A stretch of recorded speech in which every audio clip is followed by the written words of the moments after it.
Welcome to episode 11 of Radio Arizona RV.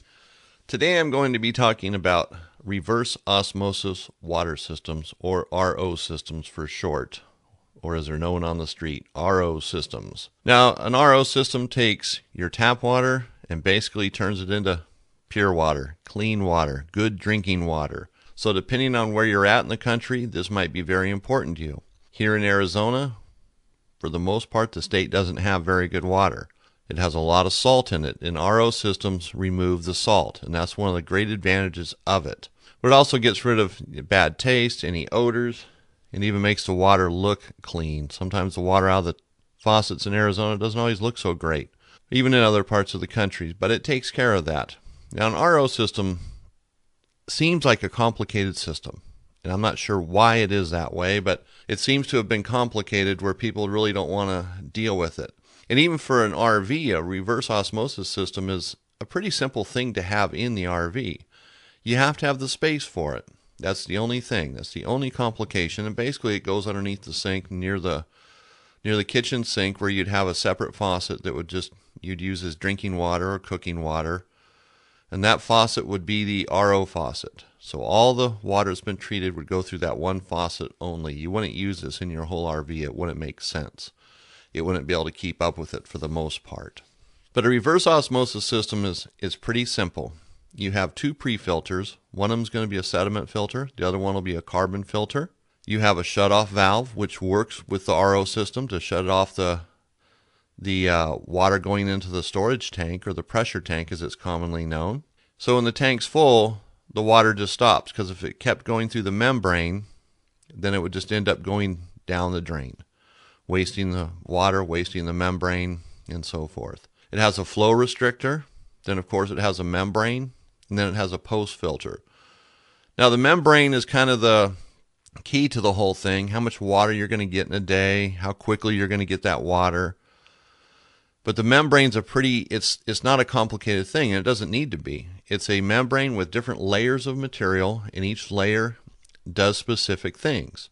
So basically, the good water goes through a layer of material, and then the bad stuff stays on the outside of that layer and basically gets flushed down the drain.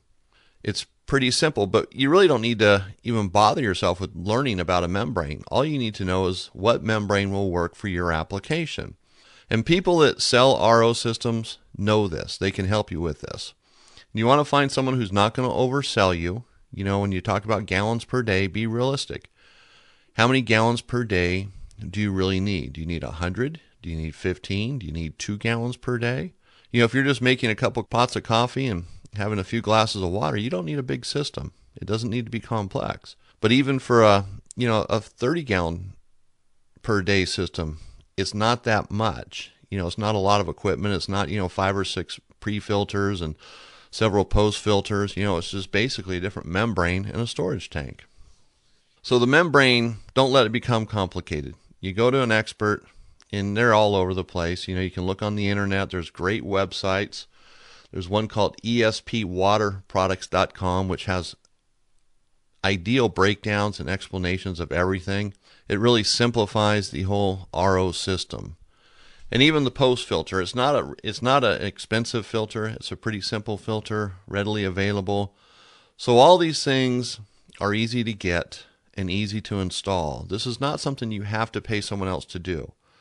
If you can snap water lines together, and that's literally what it is, this isn't hard, and tie into a drain line, and attach some things to a cabinet or to the floor, to the side of your, inside your cabinet, put in a simple faucet with one line going to it, you can install an RO system.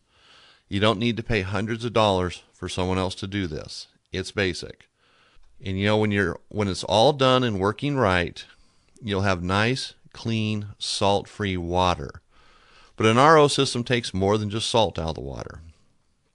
It takes out sulfates, calcium, potassium, nitrates, iron, zinc, mercury, selenium, phosphate, lead, arsenic.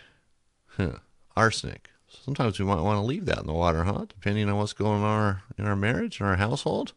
Just kidding. Magnesium, nickel, fluoride, manganese, cadmium, barium, cyanide, chloride, cyanide again.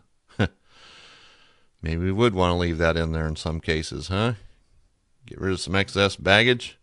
All right, but seriously, so it takes out all sorts of stuff out of the water, all these things that aren't good. Not that all water has lots of it in it, but if it does, it's going to remove it.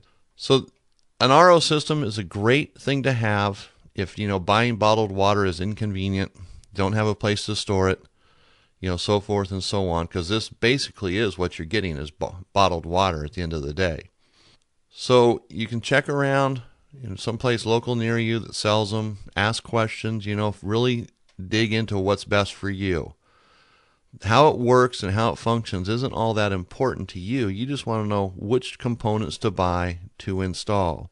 And also, if you put your RV in storage or if it's in your house and you don't use it for months at a time, the membrane is the backbone of this.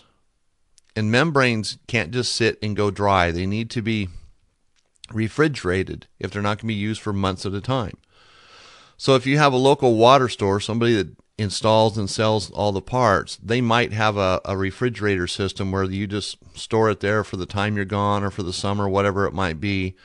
Then when you go back in, when you come back to town or get your RV out of storage, you go ahead and just pick it up and put it back in. It extends the life of the membrane. Like I said, it's the backbone of the system. That's the expensive part.